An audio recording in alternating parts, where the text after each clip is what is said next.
Yep, right, a little bit of news on the electric vehicle front today.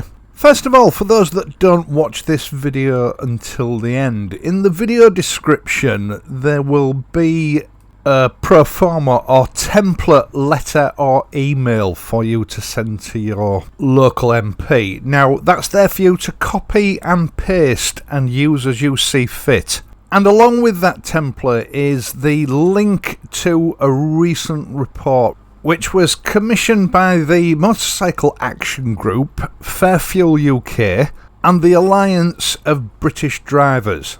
And this cost assessment report is something which, to be fair, the government should already have done, but haven't, or at least they've not released the details to the likes of me and you. And it relates to the cost of, well, not net zero, but the cost of this country moving over to electric vehicles between now and 2040, and the impact that that is going to have on British households. It's a damning report, and I'll get into that in just a few moments. First of all, since the beginning of this year, the electric vehicle industry has been bragging about how the sales of electric vehicles are accelerating. In fact, they're still reporting this even now, even though there are some suggestions that perhaps all is not quite as rosy in the electric vehicle department as they'd have us believe. Now, I found this report through Fleet News, although you won't hear anything through the mainstream media. Maybe it's not a big enough story, I don't know. Anderson EV, also trading as Muller EV, a large supplier of electric vehicle charging equipment. They're also installers for domestic use. So, you know, if you buy an electric vehicle and you want a charging station installing in your house, these are one of the companies that would do it for you. They've reported that due to a fall in electric vehicle sales, they've now gone into liquidation.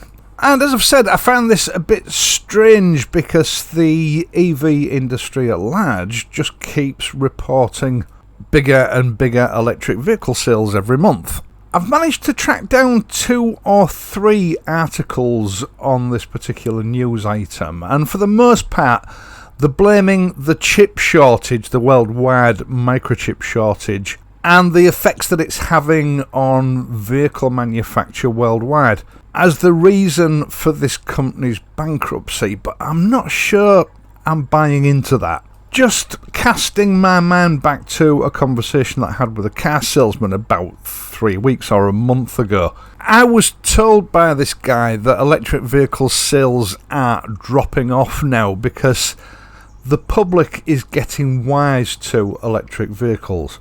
In the past, the purchase of these vehicles was cushioned somewhat by quite large government grants intended to soak up some of the additional costs relating to the purchase of electric vehicles, because electric vehicles are substantially more expensive to buy than their equivalent internal combustion counterparts. Like a lot of green subsidies, these grants were not sustainable. They couldn't be kept up forever. They were too expensive for the country in general, and the majority of these grants were dropped this year. You know, the government was effectively paying people to buy these EVs. And as we all know, there are certain challenges involved in running an electric vehicle that I've gone into in depth in other videos. Now, add to that the current inflation problems that we have and the cost of living crisis, and the huge rise in energy prices, which is dragging a lot of households, let's face it, into poverty. These vehicles are not only looking less attractive than ever before, they're now moving to the point where households that previously may have been able to afford them no longer can. In essence, what I believe is happening here is the high cost of these vehicles, coupled with the now very high cost of living and energy prices, are starting to price electric vehicles out of the market. For the most part, people were not buying these vehicles because of their green beliefs. They were buying them because they believed they were very cheap to run. And with the high cost of energy and the now lack of government incentives, that edge that they have on running costs is rapidly diminishing, and I think we're going to see it diminish even more in the months and years to come. Bearing in mind that so far to date, the owners of these vehicles are not having to pay road tax or fuel duty, which again is not sustainable. This country cannot afford to keep doing that. To me, this whole EV dream is just a mirage, and now this report has been released, as far as I'm concerned, it's just another nail in the electric vehicle's coffin.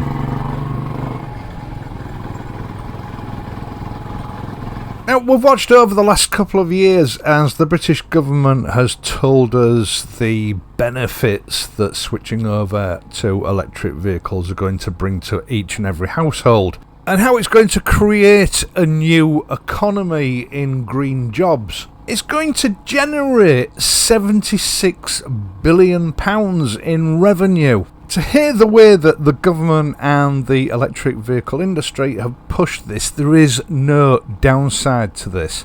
And I think we can all be forgiven for thinking that they've examined this and they've costed it down to the last penny to ensure that it's viable and that it's going to give the British taxpayer good value for money. Because it's the government's duty to do that. After all, it's our money that they're spending on this scheme. It's our lives that are going to be affected by this scheme. And let's face it, this scheme is a virtue signalling exercise to other countries. An international relations exercise, if you like. So the sums need to add up if they're going to push this country into it. Now, personally, I found it hard to believe that our government would go ahead with this without doing a proper cost assessment. That would be reckless and negligent. They don't seem to have actually presented a cost assessment to anybody. And looking at this current assessment that was released just last week by the three organisations that I've already mentioned, I understand why the government has not made the figures public.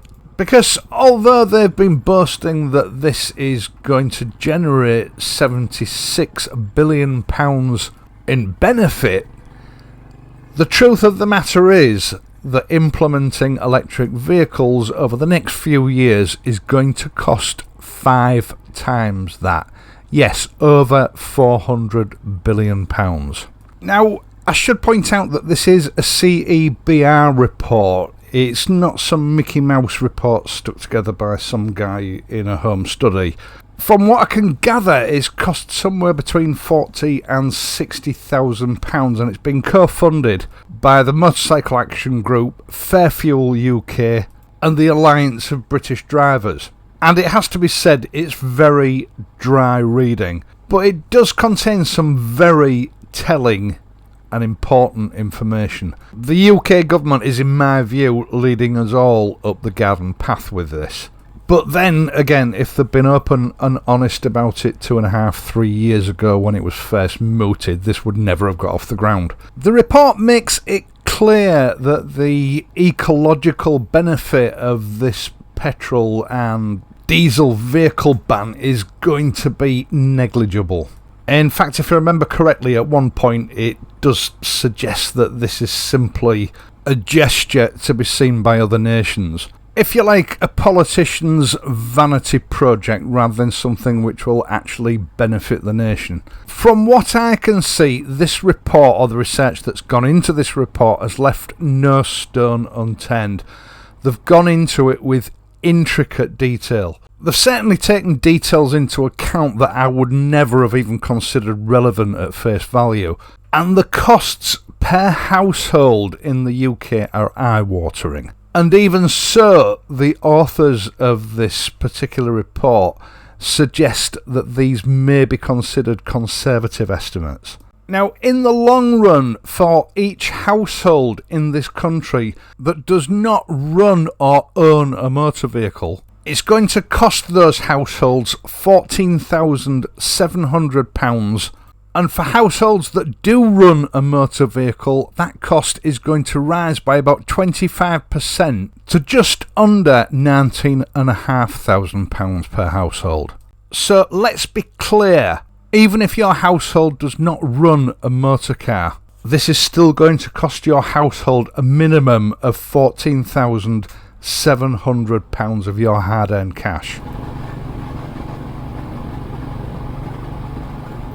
This report predicts that this strategy is going to cost jobs, not create them. It predicts that downtime caused by charging vehicles is going to cost the economy. And it sums up at the end with what I think is a very poignant statement. The report suggests that the government basically should get its finger out and do its own cost analysis report. It says that the change to electric vehicles represents very poor value for money to the British public. And it finishes with, whilst there may remain strategic reasons for implementing the ban, such as demonstrating the UK's commitment to achieving net zero by 2050, this regulatory policy should be seen primarily as one that reduces the welfare of UK citizens. The authors of this report are confident that it has been carried out correctly and that its findings are accurate, and it suggests that if the government does carry out a similar report, it will come to similar conclusions. It seems strange to me that a policy like this, which is so far outreaching and life-changing for the citizens of this country, has required third-party organisations to put their own money down to have it properly assessed. Personally, I don't believe that the government is not aware of the true costs of this ICE ban. Personally, I believe they've just chosen not to make the facts available to the public. Because clearly, this strategy of removing petrol vehicles and diesel vehicles from our roads and replacing them with electric vehicles is complete folly. It's a reckless, costly, anti-freedom policy, which is going to have a huge negative impact on individuals, households and commerce across the country. We've all seen what green policies can do. We're living that nightmare now. This is just going to be another nightmare added on top of that. So this is what Motorcycle Action Group and the other motoring organisations involved are asking you to do. First of all, in the video description down below there is a link to this report. I know it's difficult reading, but please, if you can, read through it so you gain a better understanding of what this report says. And below that you will find a template email. Copy and paste that template email onto your own email. Substitute the missing details with your details and obviously the name of your local MP, and send it to him along with a link to that report. It shouldn't take any more than 5 minutes of your time.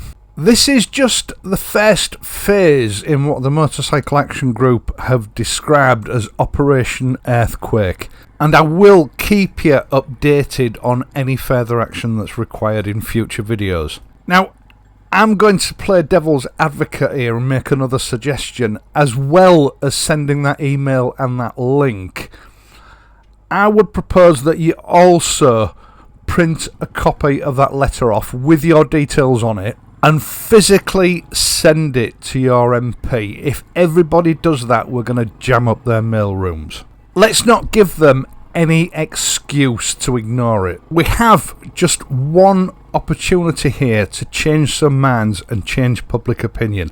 Let's not waste it. Now, I'm pretty sure that there are members of government and there are plenty of people in the pro-EV lobby going to come straight out and try to trash this report. Because in a situation like this, really, that's all they've got. What I will say to those people is this. To date, this is the only cost assessment that has been carried out that the public is aware of. If you want to trash this report, don't even bother until you've put your money down, that's £40,000 to £60,000, and had your own report done that will counter the contents of this report. Until then, I will not give you the time of day. Put your money down before you open your mouth. To the rest of you, this report represents one tiny glimmer of light that might help us out of this sort of fix that we're in and help to preserve our personal freedom, the ability to travel around this country legally without constraints, as our parents and grandparents did. Seize it. If we can help reverse the ban on petrol and diesel motor cars, that will automatically reverse the ban on petrol motorcycles. Right, once again, thank you so much for taking the time to watch this and my other videos, and in doing so helping to support this channel. I really do appreciate it. If you've found this video useful, please hit that like button, subscribe to this channel, and ensure that your notifications are enabled so that in future you can receive updates on this and other issues. I will, as usual, be back on Friday, so until then, please, ride safely, and I'll see you soon.